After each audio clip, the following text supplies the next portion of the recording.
तो है guys, welcome back to our YouTube channel A to Z knowledge. तो कैसे हो? आई होप आप सब बढ़िया होंगे और अपनी पढ़ाई कर रहे होंगे। आज की इस वीडियो में हम क्लास 10वीं अर्थव्यवस्था यानी क्लास 10 इकोनॉमिक्स के अध्याय नंबर 1। कौन सा अध्याय है? अर्थव्यवस्था एवं इसके विकास का इतिहास। इस चैप्टर से आपके जितने भी वीवीआई मोस्ट इंपोर्टेंट एमसीक्यूज बनने वाले हैं, उन सभी का निचोड़ इस वीडियो में लेकर आ गए हैं। यानी कि यदि आप इस वीडियो को एंड तक देखते हैं तो आपके सभी वे डाउट क्लियर हो जाएंगे जो इस सब्जेक्ट से हैं। तो आप लोग लगातार इस वीडियो में एंड तक बने रहिए, आपका एक भी डाउट नहीं रहने वाला है। चलिए बिना देर के इस वीडियो को स्टार्ट कर लेते हैं। आप जानते ही होंगे कि इससे पहले वाले वीडियो में हमने क्लास 10th हिस्ट्री के जितने भी चैप्टर उन सभी का वीडियो बना रखा है और क्लास 10th ज्योग्राफी का जितना भी चैप्टर उन सबका भी वीडियो हमने बना रखा है। आई होप कि आप सबने उस वीडियो को देखा होगा, उससे आपका कुछ लाभ हुआ होगा। यदि आपने नहीं देखा है तो इसी वीडियो के मैं प्लेलिस्ट में उसका लिंक दे दूंगा या इस चैनल के प्लेलिस्ट में आपको उसका वीडियो मिल जाएगा, तो वहां से जाकर आप लोग देख सकते हैं। चलिए आज की इस वीडियो को स्टार्ट करते हैं। मेरा नाम है वाहिद रजा और आप देख रहे हैं अपना फेवरेट सा YouTube channel A to Z knowledge.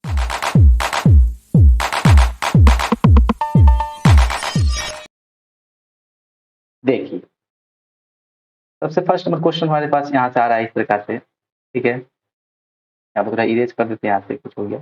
आप सुनिए, चलिए यहाँ से ले लेते हैं हम।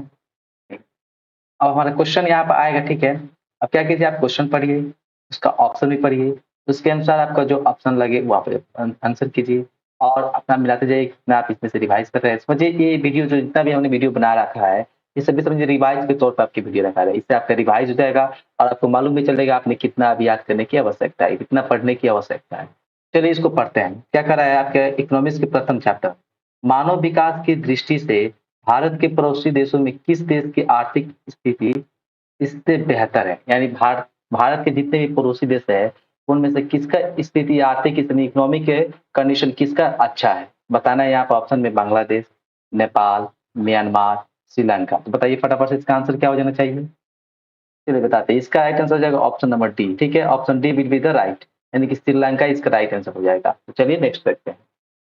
नेक्स्ट क्वेश्चन हमारे इस प्रकार से आता है 2 नंबर में, निम्नलिखित में किस राज्य को एक पिछड़ा राज्य कहा जाता है? देखिए बहुत अच्छा और बहुत ही इंपॉर्टेंट प्रश्न है। देखिए इनमें से किस राज्य को एक पिछड़ा राज्य कहा जाता है? तो बताइए, इसका राइट आंसर हो जाएगा ऑप्शन नंबर डी, बिहार को कहा जाता है पिछड़ा राज्य। यदि आप बिहार के हैं तो याद कर लीजिए ये हमारा ही राज्य है बिहार राज्य, जिसे पिछला राज्य कहा जाता है। यदि आप बिहार से नहीं है तो इसको याद कर लीजिएगा। सबको एक बार कमेंट में जरूर बताइएगा आप लोग किस राज्य से बिलोंग करते हैं। जितने भी लोग इस वीडियो को देख रहे हैं तो एक कमेंट में जरूर बताएंगे कि आप लोग कौन कौन से राज्य से इस वीडियो को देख रहे हैं। और यहाँ पे याद कर लीजिए कि पिछला राज्य में किसे गिना जाता है, तो बिहार को गिना जाता है। 2 का डी राइट हो जाएगा। अब चलते हैं 3 नंबर प्रश्न की तरफ। 3 में क्या कर रहा है, अर्थव्यवस्थाओं के मुख्य प्रकार है। तो अर्थव्यवस्था को कितने प्रकार से बांटा जा सकता है इसको बताना है। यहाँ पे 2 है, 3 है, 4 है, अनेक है। बताइए तो फटाफट से इसका आंसर, सबको इसका आंसर कीजिए।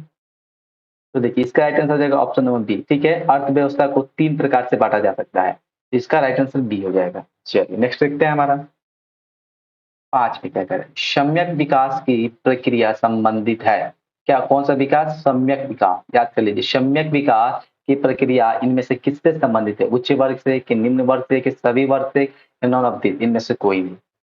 चलिए फटाफट से इसका आंसर कर लेते हैं। इसका आंसर हो जाएगा ऑप्शन नंबर सी, सभी वर्ग से। सम्यक विकास की प्रक्रिया का संबंध सभी वर्ग से। 5 का सी राइट हो जाएगा। 6 नंबर क्वेश्चन की तरफ बढ़ते हैं। भारत में नीति आयोग की स्थापना हुई। देखिए ये प्रश्न बहुत बार पूछा गया है, बहुत ही इंपॉर्टेंट प्रश्न है। ये इसमें जितने भी आपको प्रश्न मिलेंगे सभी समझिए मोस्ट इंपॉर्टेंट वीवीआई प्रश्न होने वाला है। तो एक भी प्रश्न आपका छूटना नहीं चाहिए। कैसे नहीं छूटेगा? यदि आप वीडियो को एंड तक जरूर देखते हैं। पूछा गया कि नीति आयोग की स्थापना कब हुई थी, तो फटाफट से बताइए। इसका राइट आंसर हो जाएगा आपका ऑप्शन नंबर डी। ठीक है, हाल ही फिलहाल 2015 में नीति आयोग की स्थापना की गई है। ठीक है, अभी 2023 चल रहा है और 2015 कितना 8 साल पहले नीति आयोग की स्थापना हुई थी। तो 2015 इज द राइट आंसर। चलिए नेक्स्ट देखते हैं हमारा। नेक्स्ट वाला आता है 7 नंबर प्रश्न, इनमें से कौन आर्थिक क्रिया नहीं है? इनमें से कौन जैविक आर्थिक क्रिया नहीं है? कृषि की, बेरोजगारी की, बीमा की, परिवहन। बताइए फटाफट से इसका आंसर बताइए। तो चलिए बताते हैं। 7 का आंसर हो जाएगा ऑप्शन नंबर सी, बीमा। बीमा बोले थे इंश्योरेंस, इंश्योरेंस का एक आर्थिक प्रक्रिया नहीं है। 7 का सी राइट होगा। चलिए नेक्स्ट क्वेश्चन 8 नंबर देखते हैं। किस क्षेत्र को तृतीयक क्षेत्र कहा जाता है? किस क्षेत्र को तृतीयक क्षेत्र कहा जाता है? देखिए इस चैनल पर हम लोग लगातार आपके लिए ऑब्जेक्टिव क्वेश्चन के वीडियो ला रहे हैं, क्योंकि आप लोग जान ही रहे होंगे कि आपके सिलेबस के अनुसार जितने आपके प्रश्न होंगे उसका 50% मार्क्स आपको केवल ऑब्जेक्टिव पूछा जाएगा। तो ऑब्जेक्टिव का वैल्यू हो गया है, इसलिए हम लोग ऑब्जेक्टिव पर ज़्यादा ध्यान दे रहे हैं। यदि आप बोलेंगे तो इसका इन सभी सब्जेक्ट का हम लोग सब्जेक्टिव भी ला देंगे। कैसे लाएँगे? ये आप ज़्यादा से ज़्यादा कमेंट कीजिएगा तो इसका सब्जेक्टिव लाने का हम लोग प्रयास करेंगे। अभी हम लोग ऑब्जेक्टिव पे ध्यान दे रहे हैं, फटाफट से सबको इसको देखते जाइए, रिवाइज़ करते जाइए। ठीक है? तो चलिए देखते हैं। किस क्षेत्र को तृतीयक क्षेत्र कहा जाता है? इनमें से कौन-सा ऐसा क्षेत्र उसे तृतीयक क्षेत्र भी कहा जाता है? चलिए बताते हैं, इसका राइट आंसर हो जाएगा ऑप्शन नंबर ए। सेवा क्षेत्र को तृतीयक क्षेत्र भी कहा जाता है, यानी 8 का ए राइट हो जाएगा। 9 नंबर क्वेश्चन की तरफ बढ़ते हैं। 9 में क्या कहेंगे? भारत की आर्थिक व्यवस्था है, भारत के जो इकोनॉमिक सिस्टम है वह कैसा है? समाजवादी है, पूंजीवादी है कि मिश्रित है कि इनमें से कोई नहीं? फटाफट से बताइए। चलो बता दें, 9 का आपका ऑप्शन नंबर सी हो जाएगा। भारत में मिश्रित अर्थव्यवस्था है, ठीक है? तो भारतीय की आर्थिक व्यवस्था क्या है? तो मिश्रित है, तो 9 का सी राइट होगा। 10 नंबर क्वेश्चन की तरफ आगे बढ़ते हैं। इनमें कौन से देश में मिश्रित अर्थव्यवस्था है? देखिए अभी हमने पढ़ा है कि भारत में मिश्रित अर्थव्यवस्था है, यानी कि 10 का आपका सी हो जाएगा। प्रश्न किसी प्रकार से पूछ सकता है, ठीक है? तो 10 का सी हो जाएगा। भारत में मिश्रित अर्थव्यवस्था है, 10 का सी राइट। अब हम चलते हैं 11 नंबर प्रश्न। क्या कह रहा है? इनमें से कौन योजना आयोग के पदेन अध्यक्ष थे? पहले अध्यक्ष होना चाहिए था, ठीक है? योजना आयोग के सबसे प्रथम अध्यक्ष कौन थे?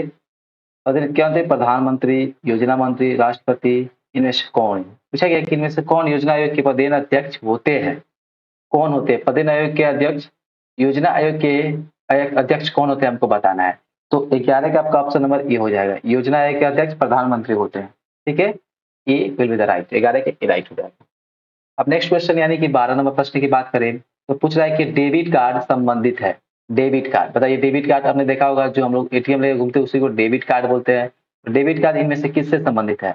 एटीएम प्रणाली से, कोर बैंकिंग से, बैंकिंग प्रणाली से, इनमें से कोई नहीं। तो बताइए फटाफट से इसका आंसर। तो जो डेबिट कार्ड हम लोग एटीएम, जैसे देखिए जितने बच्चे हैं एटीएम तो जरूर रखे होंगे, सभी बच्चे का एक तो बैंक अकाउंट होगा, उस बैंक अकाउंट में एक एटीएम मिलता है, उसी को हम लोग डेबिट कार्ड बोलते हैं, ठीक है? ये डेबिट कार्ड से क्या कहते हैं? एटीएम से बताइए तो क्या कहते हैं? एटीएम से एटीएम में जाके हम लोग रुपया निकालते हैं, यानी एटीएम प्रणाली से जुड़ा है। तो 12 का आपका ए राइट हो जाएगा। आई होप क्लियर है।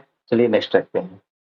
नेक्स्ट आता है हमारा 13 नंबर प्रश्न। क्या पूछा गया है? निम्नलिखित में कौन नवीकरणीय प्राकृतिक संसाधन में से कौन जैव नवीकरणीय संसाधन? तो बताइए तो फटाफट से।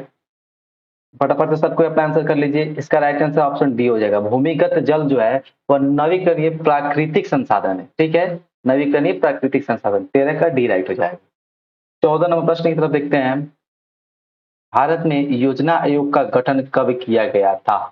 योजना आयोग के पूछा जाए कि अध्यक्ष कौन है? तो अभी हमने चर्चा किया है कि प्रधानमंत्री होते हैं। योजना आयोग के अध्यक्ष कौन होते हैं? तो प्रधानमंत्री होते हैं। अब पूछा गया कि योजना आयोग का इसका गठन कब हुआ था? इसका राइट आंसर हो जाएगा आपका ऑप्शन नंबर ए, ठीक है? 15 मार्च 1950 में इसका गठन किया गया। किसका? योजना आयोग का गठन 15 मार्च 1950 ईस्वी को किया गया था, याद कर लीजिए, ठीक है? 15 का 14 का ए राइट हो जाएगा। चलिए नेक्स्ट क्वेश्चन देखते हैं यहाँ पर। 15 नंबर, बिहार में जीवन यापन का मुख्य साधन है। बिहार के अधिकतर लोग क्या करते हैं? जिंदगी जीने के लिए, अपना जीवन यापन कर बिताने के लिए बिहार में अधिकतर क्या किया जाता है? तो कृषि किया जाता है, ठीक है? तो 15 का आपका ऑप्शन नंबर ए सही हो जाएगा। बिहार के अधिकतर लोग क्या करते हैं? फार्मिंग करते हैं, यानी कृषि करते हैं। तो option A will be the right. Next question हमारे सामने है 16 नंबर। देश में सब्जी के उत्पादन में बिहार का स्थान है, यानी सब्जी के उत्पादन में बिहार कौन से स्थान पाता बताता है? पहला स्थान पाता है कि दूसरा कि तीसरा कि चौथा? चलिए फटाफट से बताइए। इसका राइट आंसर हो जाएगा ऑप्शन नंबर बी, ठीक है? जो बिहार जो है वो सब्जी के उत्पादन में दूसरे स्थान पर आता है, ठीक है? तो 16 का बी राइट होगा। चलिए नेक्स्ट क्वेश्चन देखते हैं हमारा 17 में। भारत के पड़ोसी देशों में से किस देश की प्रति व्यक्ति आय सबसे अधिक है? और उसी देश की बात करें तो हमारा होता है, हमें कौन-कौन से? पाकिस्तान, अफ़गानिस्तान, चीन, हमारा हो जाएगा इधर म्यांमार हो जाएगा। ये सभी क्या है? हमारे पड़ोसी देश है। नेपाल, भूटान, ये सभी क्या है? पड़ोसी देश है। तो इसमें से बताना है कि कौन सा ऐसा देश है जिसका प्रति प्रति व्यक्ति यानी आय जो है सबसे अधिक है? इनमें से किस देश का? पड़ोसी देश में से किस देश का आय सबसे अधिक है? तो बताइए इसका आंसर क्या हो जाएगा? तो इसका आंसर याद करिए, श्रीलंका हो जाएगा। श्रीलंका जो क्या है? ये भी एक पड़ोसी देश है। तो श्रीलंका का प्रति व्यक्ति आय क्या है? सबसे अधिक है। तो 17 का सी राइट होगा। 18 नंबर प्रश्न की तरफ बढ़ते हैं। 18 नंबर में क्या बोला गया है कि निम्न को प्राथमिक क्षेत्र भी कहा जाता है, इनमें से किसे प्राथमिक क्षेत्र कहा जाता है? तो बताइए फटाफट से, प्राथमिक क्षेत्र किसे कहा जाता है? तो 18 का आपका ऑप्शन नंबर बी हो जाएगा। कृषि क्षेत्र को प्राथमिक क्षेत्र भी कहा जाता है, याद कर लीजिए। कृषि क्षेत्र को प्राथमिक क्षेत्र भी कहा जाता है। इस प्रकार के प्रश्न आपके बोर्ड एग्जाम में तो जरूर रहेंगे। यहाँ ऐसा प्रश्न याद होना चाहिए कि प्राथमिक क्षेत्र, द्वितीय क्षेत्र, तृतीय क्षेत्र, इस तरह से पूछता है। तो प्राथमिक क्षेत्र पूछे तो क्या हो जाएगा? कृषि हो जाएगा। कृषि क्षेत्र को प्राथमिक क्षेत्र बोलते हैं। आई होप क्लियर है 18 का बी। चलिए नेक्स्ट क्वेश्चन पढ़ते हैं। 19 नंबर, जिस देश का राष्ट्रीय आय अधिक होता है वह देश कहलाता है, बताइए। जिस देश का राष्ट्रीय आय अधिक होता है वह देश क्या कहलाता है? तो 19 का आपका ऑप्शन नंबर बी हो जाएगा, विकसित देश कहलाते हैं। बहुत ही अच्छा प्रश्न है। पूछा गया कि जिस देश का राष्ट्रीय आय अधिक होता है वह देश कैसा कहलाता है? तो वो विकसित देश कहलाएगा। तो बताइए भारत के पड़ोसी देश में कौन सबसे किसका सबसे अधिक था? तो श्रीलंका का था। यानी श्रीलंका क्या हुआ? विकसित राज्य हुआ, सॉरी विकसित देश हुआ। आई होप क्लियर है। चलिए नेक्स्ट क्वेश्चन देखते हैं। हमारा आता है 20 नंबर, गरीबी कैंसर रोग की तरह है, किसने कहा था? देखिए बहुत ही अच्छा एक एक वर्ड, एक लाइन किसी ने कह दिया कि गरीबी जो है वह कैंसर रोग की तरह है। बताइए कितना बड़ा बात बोल दिया है। तो गरीबी जो है कैंसर रोग की तरह कार्य, माने कैंसर रोग की तरह है। तो यह किसने कहा था? बताना है। अर्थशास्त्री पुजनेट ने, अर्थशास्त्री मेडिसन ने, प्रो लेविस ने, इनमें से कोई नहीं। तो बताइए तो इसका आंसर क्या होगा? इसका आंसर आपका ऑप्शन में ए ही हो जाएगा। गरीबी कैंसर रोग की तरह है, यह अर्थशास्त्री पुजनेट ने कहा था। क्या? अर्थशास्त्री पुजनेट ने, याद कर लीजिए। 20 का ए राइट होगा। 21 नंबर प्रश्न की तरफ बढ़ते हैं। इस क्षेत्र को द्वितीयक क्षेत्र कहा जाता है। अब बताइए द्वितीयक क्षेत्र यहाँ पाएंगे तो द्वितीयक क्षेत्र में कौन आते हैं? बताइए तो हमको फटाफट। 21 का आपका ऑप्शन नंबर सी हो जाएगा। द्वितीयक क्षेत्र, उद्योग क्षेत्र को द्वितीयक क्षेत्र कहा जाता है। चलिए एक बार याद करा दे कि प्रथम क्षेत्र क्या होता है? कृषि क्षेत्र। प्राथमिक क्षेत्र कृषि क्षेत्र, द्वितीयक क्षेत्र उद्योग क्षेत्र, याद होना चाहिए आपको। ठीक है, चलिए नेक्स्ट क्वेश्चन देखते हैं हमारा 22 नंबर, 11वीं पंचवर्षीय योजना की अवधि क्या है? जो 11वीं पंचवर्षीय योजना हुई उसकी अवधि क्या थी? कब से कब यह हुई थी? 2008 से 13, 6 से 11, 9 से 14, 7 से 12, फटाफट से बताइए। 12 का आपका ऑप्शन नंबर डी राइट हो जाएगा। जो 11वीं पंचवर्षीय योजना हुई थी वह 2007 से 2012 के बीच में हुई थी, यानी 22 का डी राइट होगा। 23 नंबर प्रश्न की तरफ बढ़ते हैं। आर्थिक विकास का गैर आर्थिक कारक कौन है?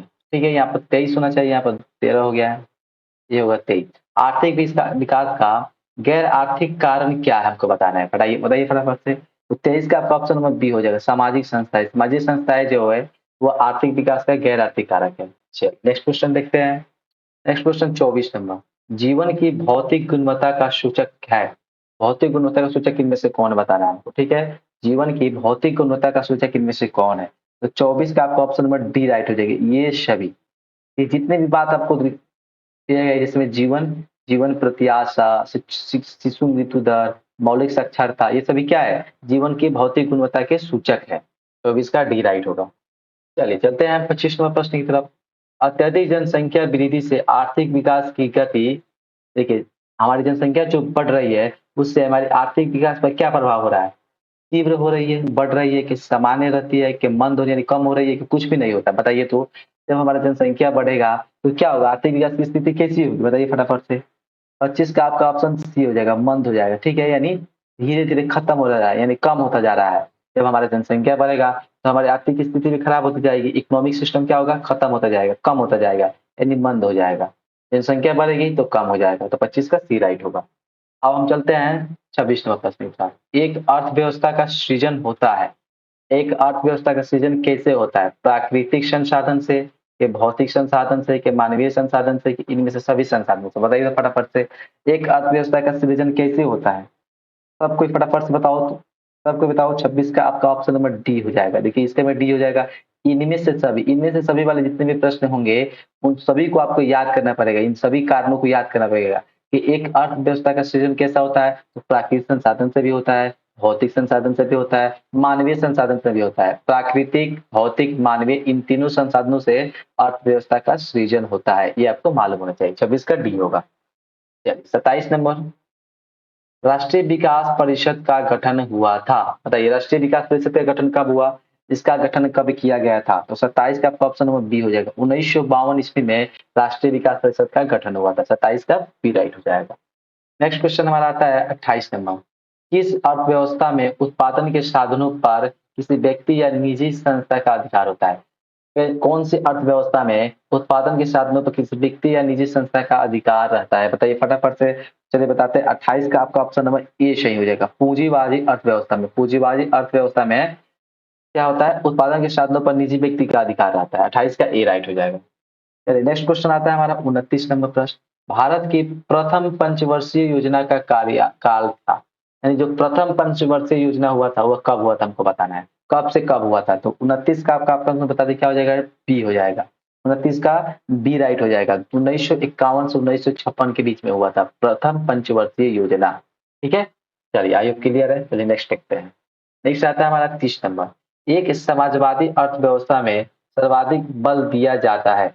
एक समाजवादी अर्थव्यवस्था में सबसे ज्यादा बल किस पर दिया जाता है, आर्थिक स्वतंत्रता पर, आर्थिक स्वतंत्रता पर, के अधिकतम लाभ अर्जित करने पर, उत्पादन कुशलता पर, के लोक कल्याण पर। बताइए फटाफट से इसका आंसर। तो 30 का चलिए बताते हैं, इसका आंसर हो जाना चाहिए ऑप्शन नंबर डी। ठीक है, लोक कल्याण पर।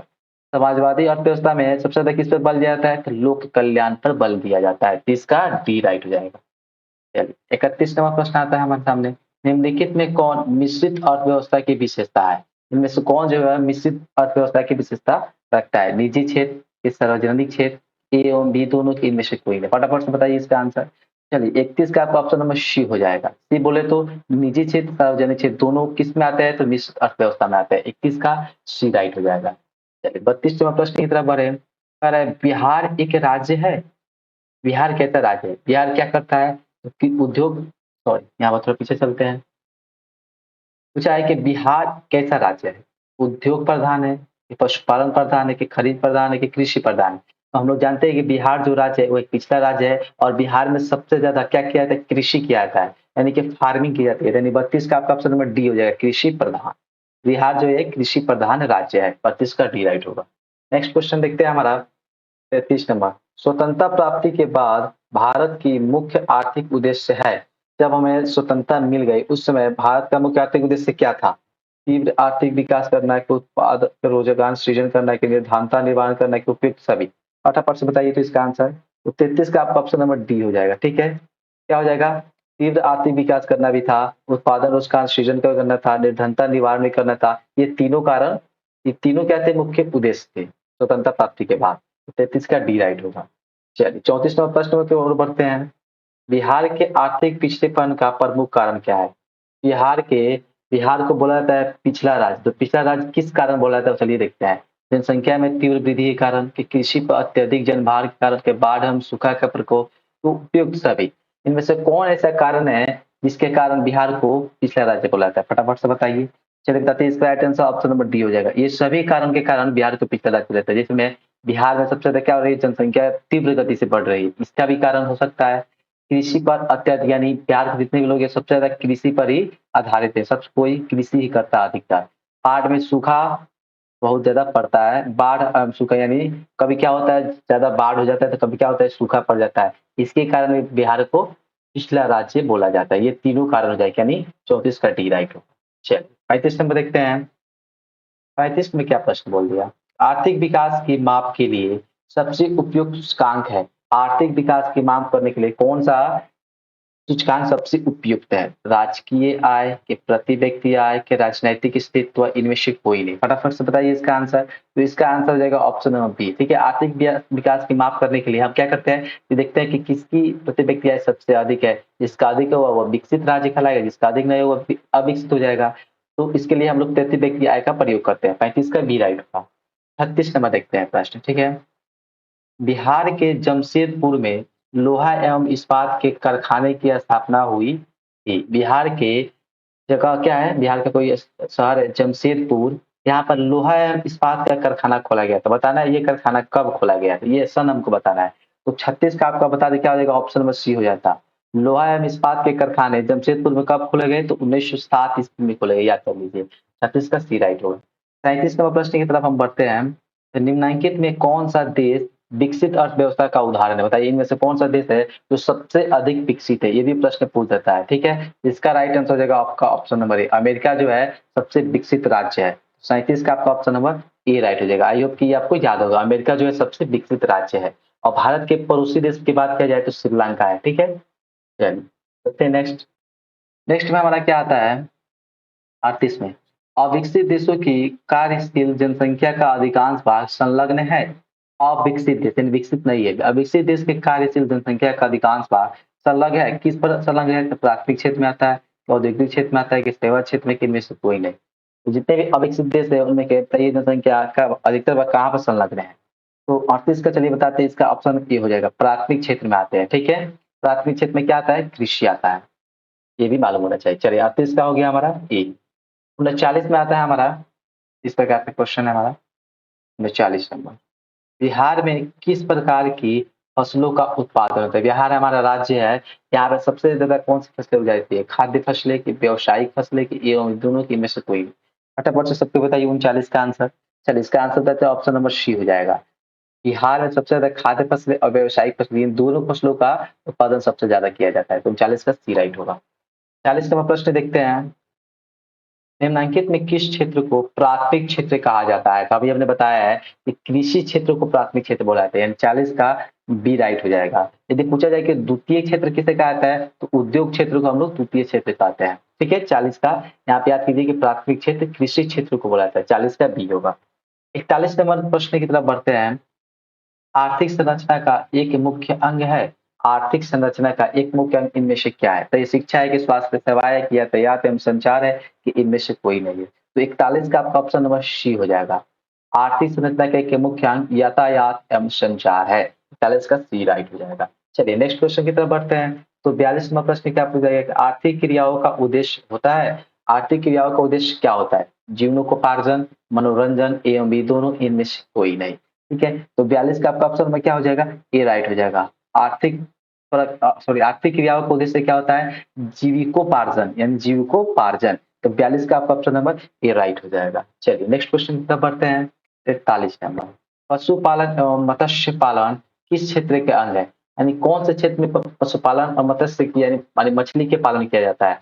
तो बताइए फटाफट से इसका आंसर क्या हो जाएगा? तो इसका आंसर आपका ऑप्शन नंबर ए हो जाएगा। प्राथमिक क्षेत्र में पशुपालन एवं मत्स्य पालन किया जाता है, यानी पशुओं को पाला जाता है और मछलियों को पालना का काम किस क्षेत्र में होता है? तो प्राथमिक क्षेत्र में होता है। 43 का ए राइट होगा। तो 44 नंबर प्रश्न की तरफ बढ़ते हैं। तो 44 में क्या पूछा गया कि निम्नलिखित में कौन सामाजिक संरचना का अंग है? सामाजिक संरचना पूछा गया। सामाजिक संरचना का अंग इनमें से कौन है? शिक्षा एवं प्रशिक्षण, स्वास्थ्य सेवाएं, आवास, उपयुक्त सभी। इसका आंसर ऑप्शन नंबर डी। ठीक है, सामाजिक संरचना का अंग ये तीनों है, शिक्षा प्रशिक्षण, स्वास्थ्य सेवाएं, आवास, ये तीनों हो जाएगा, यानी 44 का डी राइट होगा। 45 नंबर प्रश्न की तरफ बढ़ते हैं। सामान्यतः किस देश के विकास का स्तर किस आधार पर निर्धारित किया जाता है? इस देश हमें बताइए कि कोई देश विकसित देश है या नहीं है, या कैसे मालूम किया जाता है? तो प्रति व्यक्ति आय के आधार पर क्या आता है, साक्षरता आधार पर, स्वास्थ्य की स्थिति में, सभी। फटाफट से बताइए इसका आंसर क्या हो जाएगा? तो इसका आंसर हो जाएगा ऑप्शन नंबर डी। ठीक है, जानना है कि हमें कि किसी देश की कोई देश विकसित है या नहीं है, इसके लिए हम क्या चेक करेंगे कि उस देश की प्रति व्यक्ति आय अधिक है कि नहीं है, वहाँ के साक्षरता दर यानी कि वहाँ के लोग अधिकतर पढ़े लिखे है या कि नहीं, या वहाँ के स्वास्थ्य की स्थिति देखेंगे कि वहाँ के लोग स्वस्थ है कि नहीं, हटे-कटे है कि नहीं, निरोग है कि नहीं, ये सभी चेक करेंगे, तब जाकर देखेंगे ये सभी सही है तो वह देश विकसित कहलाएगा, और नहीं है तो नहीं कहलाएगा, यानी तीनों कारण हो जाएंगे, इनमें से सभी। 45 का डी राइट होगा। चलिए चलिए चलते हैं 46वें प्रश्न की तरफ। देखिए अभी तक जितने भी बच्चे इस वीडियो को देख रहे हैं, आई होप कि सबको आपको अच्छा लगा होगा। इससे कुछ भी आपका हेल्प हो रहा है, अभी तक आपने जितना पढ़ा था उससे कुछ भी आपके हेल्प हो रहा है, तो प्लीज इस वीडियो को हमारे मोटिवेशन के लिए इसे लाइक कर दीजिए, हमारी मेहनत के लिए इसे जरूर लाइक कर दीजिएगा। कह रहा है निम्नलिखित में किस क्षेत्र को प्राथमिक क्षेत्र कहा जाता है? देखिए ये प्रश्न 3 प्रकार से हो गया और 3 बार इसी में पूछा गया है। तो प्राथमिक क्षेत्र में कौन आता है? तो कृषि क्षेत्र को प्राथमिक क्षेत्र बोलते हैं। तो 46 का आपका ऑप्शन में क्या हो जाएगा? बी हो जाएगा। कृषि क्षेत्र को हम लोग प्राथमिक क्षेत्र बोलते हैं। यदि द्वितीय क्षेत्र पूछे तो उद्योग हो जाएगा, उद्योग क्षेत्र को हम लोग द्वितीय क्षेत्र बोलते हैं। 46 का बी राइट होगा। 47 नंबर प्रश्न की बात करें हम, तो कह रहा है विश्व पर्यावरण एवं विकास आयोग की स्थापना हुई थी। विश्व पर्यावरण एवं विकास आयोग की स्थापना कब किया गया था? ये दोनों बताना है, विश्व पर्यावरण और विकास आयोग ये दोनों एक साथ हुआ था, तो इसकी स्थापना कब हुई थी? 47 का आपका बता दे, ऑप्शन नंबर बी राइट हो जाएगा। 1983 ईस्वी में विश्व पर्यावरण एवं विकास आयोग की स्थापना हुई थी। 47 का बी राइट हो जाएगा। नेक्स्ट क्वेश्चन देखते हैं, और ये क्वेश्चन इस सेशन का लास्ट क्वेश्चन। आर्थिक समृद्धि का संबंध है। आर्थिक समृद्धि का संबंध किस काल से है? अल्पकाल से है कि दीर्घकाल से है कि ए बी दोनों, इनमें से कोई नहीं। तो आर्थिक समृद्धि का संबंध इनमें से किस काल से? बताइए तो फटाफट से। चलिए इसका राइट आंसर बताते चलते, इसका right answer option number B हो जाएगा, दीर्घकाल से। आर्थिक संविधि के संबंध किस काल से है? तो दीर्घ काल से है। आई होप कि सबको क्लियर हो गया होगा, ठीक है? तो यहाँ तक ये इस प्रश्न से यहाँ पर थोड़ा इंक ले लेते हैं बताने के लिए। तो देखिए, आपके प्रथम चैप्टर, ठीक है? ये आपका इकोनॉमिक्स का प्रथम चैप्टर था और इस चैप्टर से हमने 48 क्वेश्चन किया। ये 48 क्वेश्चन समझिए आपके पूरे इस चैप्टर से क्या किया गया, चुन-चुन के लाया गया है। ये आपके वीवीआई प्रश्न है, यानी वेरी वेरी इंपॉर्टेंट प्रश्न है। यदि आपने इन सभी प्रश्नों को देखा है, समझा है, रिवाइज़ किया है, तो इससे बाहर आपका क्वेश्चन नहीं आने वाला है। एकदम बेफ़िक्र हो जाइए, इतना प्रश्न पढ़ के आप एग्ज़ाम में जाइए, आपका एक भी प्रश्न नहीं छूटेगा। और यदि आपने इस वीडियो को अंत तक देखा, आपको वीडियो अच्छा लगा है, प्लीज़ इस वीडियो को लाइक करना नहीं भूलिएगा और यदि आप हमारे चैनल पर नए हैं, तो चैनल को सब्सक्राइब कर बेल आइकन को ज़रूर प्रेस कीजिएगा क्योंकि मैं इस तरह के वीडियो इस चैनल पर लाता रहता हूँ। चलिए मिलते हैं एक ऐसी इंटरेस्टिंग वीडियो के साथ, तब तक के लिए बाय बाय।